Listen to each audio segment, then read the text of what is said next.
दोस्तों, मैं हूँ सपना जैन। मन की उड़ान के अपने इस चैनल पे मैं आपको कहानियाँ और कविताएं सुनाती हूँ।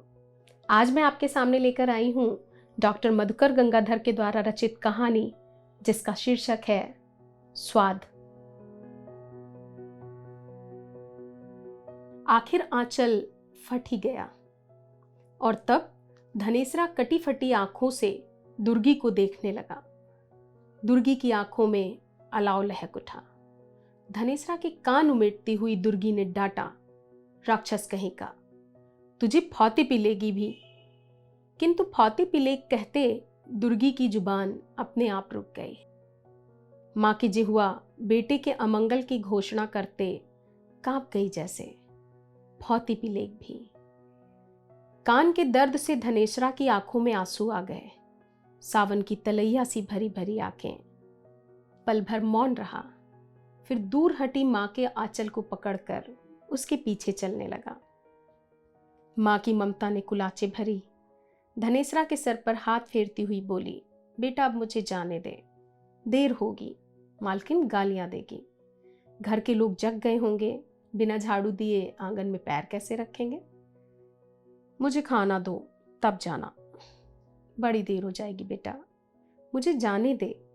कोठरी में उत्तर वाले कोने की तरफ शकरकंद है, बोरसी में पकाकर खाना, तब तक मैं। खाली शकरकंद मैं नहीं खाऊंगा। क्या बोलता है, खाली शकरकंद? शकरकंद भी अचार के साथ खाया जाता है।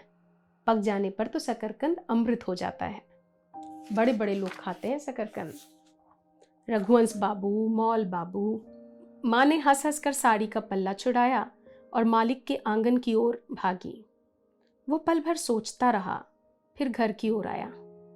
शकरकंद को बोरसी में पकने दिया, लेकिन उसके मन में ये बात जम ना सकी कि शकरकंद पकने पर अमृत कैसे हो जाता है। माँ ने कहा कि बड़े बड़े लोग खाते हैं, रघुवंश बाबू, दुत पक्की अटारी में वो लोग रहते हैं और शकरकंद खाते हैं। झूठ, एकदम झूठ। दिमाग पर जोर देकर सोचने लगा कि इन लोगों को भी शकरकंद खाते देखा है। हाँ, एक बार तो देखा है। मौलन बाबू गरम गरम दूध में शकरकंद डालकर खा रहे थे। थोड़ा सा दूध उसके पास भी होता तो वो भी गरम गरम दूध के साथ शकरकंद खाता। शकरकंद छील कर दूध के कटोरे में डाल देता, फिर हाथ से खूब मसल कर खाता। उसके मुंह से थोड़ी सी लार गिरकर कमीज पर छा गई। वो जरूर दूध खाएगा, जरूर। भैंस का दूध नहीं, बकरी का ही हो। झक्सा माए की बकरी पिछवाड़े में बंधी रहती है, क्यों ना थोड़ा सा दूध दूह लिया जाए। वो पीतल का ग्लास उठाकर बकरी का दूध दूहने चला। ग्लास को कमीज के भीतर छुपाए बकरी के निकट पहुंचा। कैसे दूहे, कभी तो दूहा ही नहीं। बकरी के निकट बैठा, बकरी थोड़ी दूर हटी। निकट आता बकरी दूर हटती। साली बकरी, जरा सा दूध ही दे देगी तो क्या हो जाएगा। नहीं, ऐसे नहीं मानेगी। डोरी को खूंटे से खोला, बकरी के पिछले पैरों को बांधा। बकरी गिरी और जोर जोर से मिमियाने लगी। बकरी घर वालों को बुलाकर पिटवाने का हिसाब लगा रही है। बकरी के मुंह को दोनों हाथों से दबा। डोरी के दूसरे छोर से बकरी का मुंह बांध दिया। जल्दी जल्दी हाथ चलाकर आधा ग्लास दूध दुहा। बहुत हुआ, ज्यादा लालच ठीक नहीं। अगर कहीं झक्सा माए आ गई तो मारते मारते थप्पड़ से कचूमर निकाल देंगी। ग्लास लेकर उठ खड़ा हुआ। बंधन से कसी बकरी की डबडबाई आंखों पर नजर गई। मुंह सहलाते हुए बोला, प्यारी बकरी, तुम बहुत अच्छी हो। खोल देता हूं अब, मगर चिल्लाना नहीं। शकरकंद पक जाएगा तो थोड़ा सा तुम्हें भी दे जाऊंगा। बंधन खोलने के साथ बकरी मिमियाती हुई उठ खड़ी हुई। धनेसरा भागा। थोड़ी दूर जाकर खड़ा हुआ। बकरी की ओर नजर देकर अंगूठा नचाते हुए बोला, खूब चिल्लाओ और नानी को बुलाओ। लेना शकरकंद, अगर एक छिलका भी दूं। घर आया, ग्लास लिए बोरसी के निकट पहुंचा। सोधी गंध से नाक भर गई। लुकाठी से आग खोदकर शकरकंद निकालने लगा। शकरकंद जलकर राख बन चुका था। धनेसरा ने काठ की मूर्ति की तरह पल भर टकटकी लगाकर जले हुए शकरकंद को देखा और भरी हुई आंखों को संभाला। माथे पर सलवटें उगाई। दाएं हाथ से दूध का ग्लास अपने आप ऊपर उठा। खा गए शकरकंद, ब्रह्मा बाबा लो, ये दूध भी पी लो, और दूध को आग पर उलट दिया। छन्न की आवाज के साथ भाप का एक गुब्बार उठा, धनेसरा के आसपास फैल गया। ऐंठता मनहूस धुंधल का। चौखट पर खड़ा हो गया मौन। माँ है ये? नहीं, एकदम नहीं। दुर्गी फुर्गी मुर्गी, नहीं हो माँ, नहीं हो माँ, नहीं नहीं। धनेसरा की आंखों के कोर भर आए। कमीज से पोछा। आंगन बुहारने गई है, ये नेपाल का राज लूटने गई है। शकरकंद पकाकर खा लेना, बड़े बड़े लोग खाते हैं शकरकंद। राजा महाराजा जमाहिर लाल खाते हैं। खा लिया जमाहिर लाल ने शकरकंद? आज अचरा की चिट्ठी चिट्ठी उड़ा दूंगा, एकदम चिट्ठी। धनेसरा रोज से तमकते मालिक के आंगन की ओर चला। दहलीज पर रखा ही था कि रामविलास निकट आ पहुंचा। रामविलास के हाथों को गौर से देखा। दाएं हाथ में लाल जैसी थुलथुल सी कोई चीज, एक हाथ से तोड़ता है और धीरे से खाता है।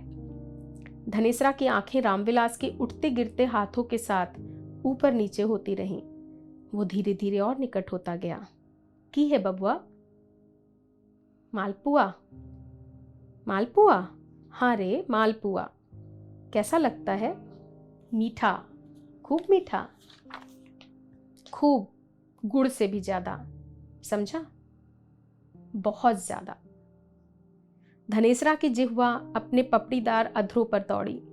मुंह में न जाने कहां से पानी भर आया। पानी या लार, जो भी हो। निगलते हुए बोला, मैंने कभी नहीं खाया। तुम तो रोज खाते होगे। रामविलास ने कोई उत्तर नहीं दिया। आंखें उठाकर धनेसरा की ओर देखा और मुंह चलाने लगा। धनेसरा और भी निकट गया। दायां हाथ फैलाकर कहा, जरा सा चखने दोगे? रामविलास ने कोई उत्तर नहीं दिया। आंखें उठाकर धनेसरा की ओर देखा और फिर मुंह चलाने लगा। धनेसरा और भी निकट आ गया। फिर से हाथ फैलाकर बोला, जरा सा दोगे? रामविलास ने दूसरी ओर घूमते हुए कहा, धनेसरा का फैला हुआ हाथ वापस आ गया। आंखों के कोर दबे, ललाट पर रेखाएं तिरी। रामविलास दूसरी ओर मुंह किए खा रहा था। धनेसरा पंजों के बल शिकारी बिल्ली की तरह बढ़ा और उसने झपट्टा मारकर रामविलास के हाथ से बचा खुचा मालपुआ छीन लिया। अंगूठा नचाते हुए कहा, ई मालपुआ खाएंगे। रामविलास चीखा, माए गे माए। धनेसरा तेजी से भाग निकला। बथान के निकट जाकर दहलीज की ओर देखा। कोई नहीं आ रहा है, मगर आएगा तो जरूर। रामबिलसवा रोता है। भद्दर सिपाही खोजने आएगा। साले का हाथ है बज्जर, एक थप्पड़ मारता है तो 3 लोग सूझ जाता है। पास ही भूसा वाला घर है। वो छुपने के ख्याल से घुसा। कोने में बैठकर खा लिया जाए, पीछे जो होगा देखा जाएगा। भीतर घुसकर फरकी बंद की। भीतर घुप अंधेरा। कोने की ओर बढ़ा। अचानक पैर से दबकर कुत्ते का पिल्ला किकियाया। कुतिया को कोई और जगह नहीं मिली, यहीं पिल्ले देने आ गई। दाएं हाथ से मालपुआ को बाएं हाथ में लिया। दाएं हाथ से पिल्ले को उठाकर बाहर फेंका। यहां केके करेगा तो भद्दर सीधे यहीं चला आएगा। पिल्ला फेंक कर आया और सोचा कि कोने में आराम से बैठकर खाया जाए। बाएं हाथ मालपुआ कमीज में रखकर बैठा। सहसा केके करता हुआ एक दूसरा पिल्ला फिर पैर पर चढ़ गया। घर है कि घन चक्कर, पिल्ले ही पिल्ले हैं। उसने पिल्ले के शरीर पर हाथ फिराया। चुप रह, हू हल्ला मत कर। पिल्ला हाथ चाटने लगा। हाथ चाटते चाटते शरीर पर चढ़ने लगा। ये पिल्ले, मालपुआ पर ध्यान है। पिल्ले की जिह्वा कलाई से ऊपर आ गई। खुरदुराहट उसे अच्छी लगी और पूरे शरीर में सुगबुगाहट सी दौड़ गई। पिल्ले का मुंह ऊपर बढ़ता गया, थोड़ी दूर, और बढ़ने पर मुंह से लार गिरी जो उसके हाथ पर ठंडक दे गई। उसकी चेतना वापस आई। उसने पिल्ले के मुंह को खींचकर नीचे सरका दिया, लेकिन पिल्ला धीरे धीरे फिर से मुंह बढ़ाने लगा। उसने पिल्ले को सहलाना शुरू किया, किंतु गति में कोई अवरोध नहीं आया। उसका जी जल उठा। इतना स्नेह, दुलार और खुशामद नहीं समझ रहा है। पिल्ले के गाल पर तमाचा जड़ दिया।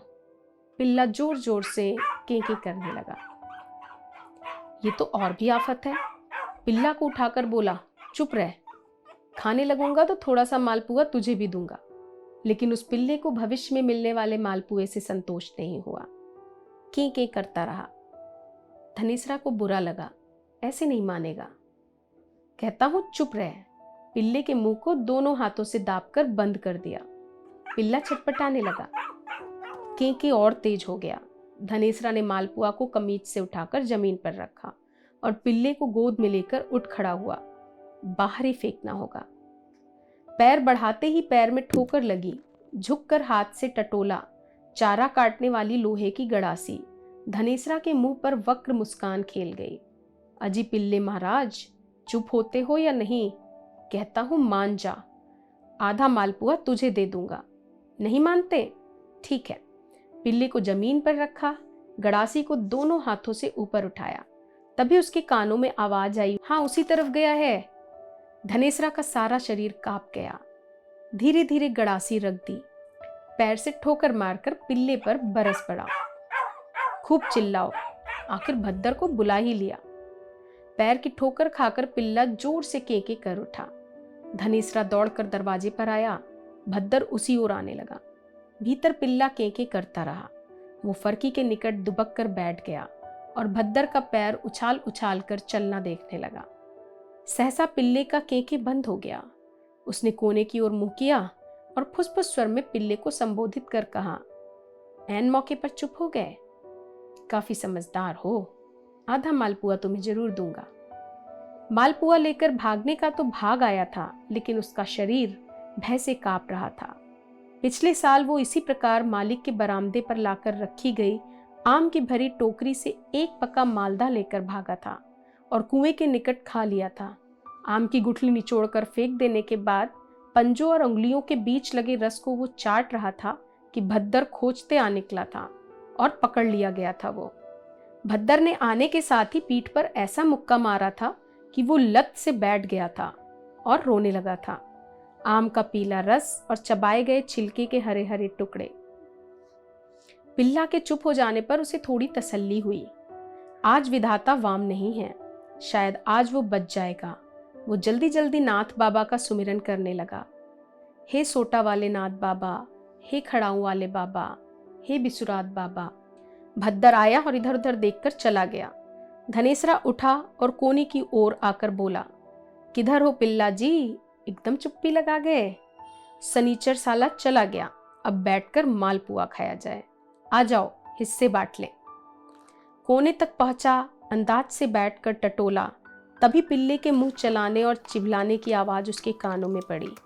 उसके समूचे शरीर में बिजली सी दौड़ गई। पिल्ले पर हाथ पड़ा तो टूटती आवाज में बोला, दगाबाजी कर गए ना?